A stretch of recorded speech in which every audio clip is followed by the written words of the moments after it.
ये देश तभी बढ़ सकता है जब हम प्राइवेट पार्टी को पूरी तरह इन्वॉल्व करें। और मैं दो उदाहरण देता हूं साथियों, क्योंकि हम पीपीपी मोड का दौर आ गया। समृद्धि तभी आएगा जब बाहर के पैसे को बिहार में उपयोग करें। अभी मैं एक सड़क का नाम लूंगा, मैरिन ड्राइव, याद कीजिए 2013 में आदरणीय नीतीश कुमार जी ने इसका शिलान्यास किया। बना कब? 2025 में। कितने साल लगे? 12 साल। क्यों लगा? क्योंकि बिहार की आमदनी कम थी, हमने धीरे धीरे पैसा दिया। अभी नितिन नवीन जी 3 बड़े सड़क बना रहे हैं, पटना के दीघा से कोइलवर, मुंगेर के सफियाबाद से गोरघट, और तीसरा गोरघट से लेकर भागलपुर के सबौर तक। ये 3 सड़कों को ये बनाएंगे और कॉस्टिंग होगा 17,000 करोड़ रुपया, और हम पैसा देंगे उसमें मात्र 4 से 5,000 करोड़ रुपया, और प्राइवेट पार्टी लगभग लगाएगी 12,000 करोड़। और गति से पैसा तो हम उसको बाद में भी देंगे जब टोल टैक्स के माध्यम से पैसे सुले जाए, लेकिन जो काम 13 वर्षों में होना था, यदि हमने पीपीपी मोड पर उस काम को डाला तो हम आपको स्वस्थ करते हैं कि ये तीनों सड़क आपको 3 साल में बनकर एक नया एक्सप्रेस वे मिलेगा। और उसी तरह याद कीजिए 2014 में मैंने परियोजना का डीपीआर फाइनल किया और 14,462 करोड़ का एक पूरा प्लान बनाकर आपको बैरिया से लेकर दानापुर तक पूरे इस इलाके को, जो पूरा डेंसेस्ट पॉपुलेशन हमारा, चाहे वो पटना यूनिवर्सिटी का इलाका हो या बेली रोड, इसको जोड़ा। और लगभग 14,462 करोड़ का बजट था।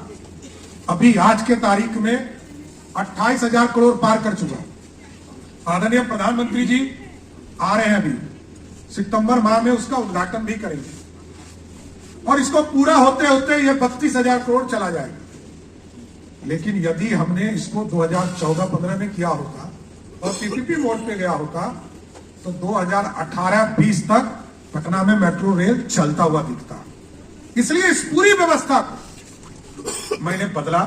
अभी जब मनूल हक स्टेडियम के लिए मंगल जी ने पूरा डीपीआर बनवाया था तो लगभग 700 करोड़ का आ रहा था, और अभी राजगीर हम गए थे तो पूरा यूनिवर्सिटी आदरणीय मुख्यमंत्री जी ने बनाया, खेल स्टेडियम बनाया, पूरा इंफ्रास्ट्रक्चर दिया। तो यहाँ बैठे हैं जयंत जी, यही पूरा काम को देख रहे, 1100 करोड़। तो इस बार मैंने उस पूरे पॉलिसी को बदला और मैंने कहा कि मनूल हक स्टेडियम में बिहार सरकार सिर्फ जमीन देगी, क्योंकि क्रिकेट खिलाना काम सरकार का नहीं है, बीसीसीआई का है।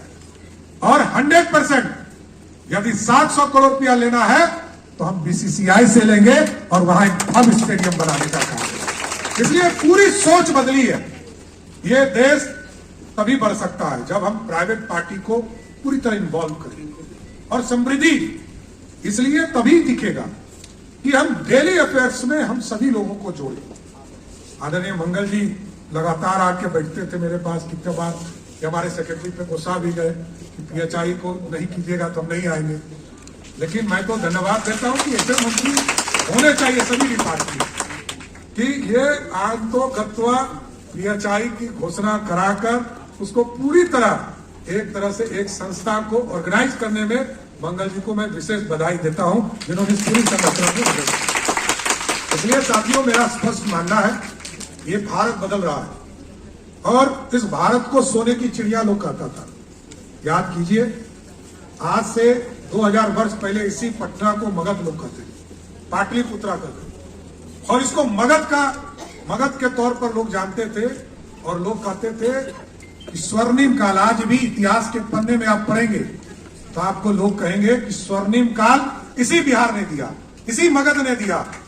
और सब लोग आए, कभी आतंकी आए, मुगल आए, अंग्रेज आए, सबने लूटने का काम किया और लूटकर भारत को गरीब बनाने का काम किया। लेकिन अब मोदी जी का नेतृत्व है साथियों, नीतीश कुमार जी का नेतृत्व है।